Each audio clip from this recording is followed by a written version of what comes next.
अंशुल जी, ये जो रंग बिरंगी सी मशीन दिख रही है बहुत खूबसूरत सी है, और ये सारी मशीनें एक जैसी लंबी लंबी सी, बहुत इंटरेस्टिंग सेगमेंट लग रहा है। इनके बारे में थोड़ा बताइए, क्या चीज़ है?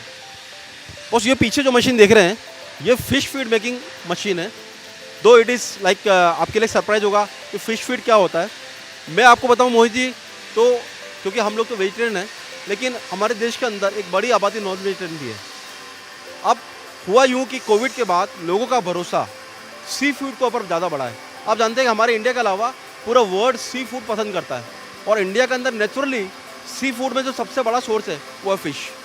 तो अब क्या हुआ कि समुद्र से तो फिश आना तो इतना संभव नहीं था, तो सरकार ने 2018 के अंदर पॉन्ड फिश यानी कि लोगों को ये बढ़ावा दिया कि आप अपने अपने खेत के अंदर एक तालाब बना लें और तालाब के अंदर फिश को ग्रो करना चालू कर दें।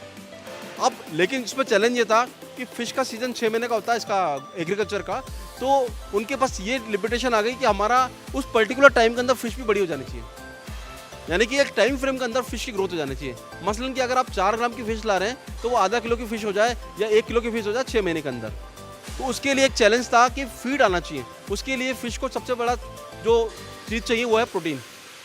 तो इसके लिए सरकार ने 2018 में प्रधानमंत्री मत्स्य संपदा योजना लॉन्च की। मत्स्य संपदा योजना मतलब लोग अपने फार्म पे फिश फार्मिंग करें, फिश फार्मिंग करके फिश फीड बनाएं और फिश फीड बना करके फिश को बेचें। एक ऐसा पोर्टल खोला। जिस तरह से हमारा पोर्टल लोगों को एंड टू एंड मजबूत कर रहा है, उसी तरह सरकार ने भी एग्रीकल्चर के अलावा बाकी फार्मर इससे भी इनकम जनरेट कर सके, इसके लिए एक पोर्टल खोला। वो था PMMSY, प्रधानमंत्री मत्स्य संपदा योजना। इसके अंदर सरकार चाह रही है कि आदमी अपना फार्म खोले, यानी फार्म को एक पॉन्ड खोदे, फिश डाले और फिश फीड बनाए। तो ये जो मशीन है फिश फीड की मशीन है बेसिकली। इस पर करना क्या होता है बॉस, कि आपको लोकल लेवल पर रॉ मटेरियल लेकर के उनसे फीड बनाना होता है। ये फीड जो होता है फिश की साइज़ के हिसाब से अलग अलग होता है। मतलब जब फिश छोटी होती है तो 1 mm का, बड़ी होगी तो बड़ा यानी 4 mm का, 5 mm का होता है। तो अलग अलग तरह के फिश फीड को बनाने के लिए अभी भी हमारे नॉर्थ इंडिया के फार्मर जो है ना आंध्रा पर डिपेंडेंट थे, यानी कि कम से कम 2000 किलोमीटर दूर से फीड मंगा रहे थे।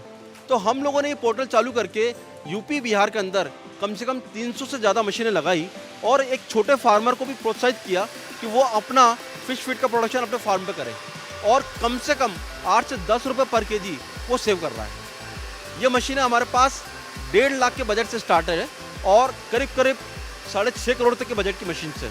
तो एक छोटा फार्मर 1.5 लाख रुपये इन्वेस्ट करके आसानी से अपने फिश फीड के ऊपर 8 से 10 रुपये के किलो का बचत कर सकता है, और अपनी सेविंग से फिर अपने फार्म पे एग्रीकल्चर बढ़ा सकता है या फिश की क्वांटिटी बढ़ा सकता है। तो बेसिकली ये सेगमेंट हमारा एग्रीकल्चर के रिलेटेड ही है, यानी फार्मर से रिलेटेड ही है, लेकिन उसकी फिश फार्मिंग को बढ़ावा देने के लिए। तो लगभग सभी बातें कवर हो गई इसमें।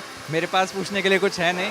तो जिन भी लोगों को मछली पालन के बारे में जानना है या जो अभी शुरू करने वाले हैं, उनके लिए बहुत बढ़िया बात है कि वो शुरू से ही अपना 8 से 10 रुपये बचा सकते हैं किलो के हिसाब से, यानी जो उनकी लागत होगी उसको बनाने की, मछली ख़रीदने की, तो पहले से ही वो डिनोट कर लें कि उनका इतना पैसा तो बच ही गया है ना। बाकी तो बातें बाद में होगी, इतना पैसा तो आप पहले ही बचा लो। यानी 1.5 लाख रुपये, मतलब अगर आप दूर का सोचें, बड़े लेवल पे सोचें, तो एक बार का इन्वेस्टमेंट है और ये लंबा जाएगा, बहुत लंबा होगा।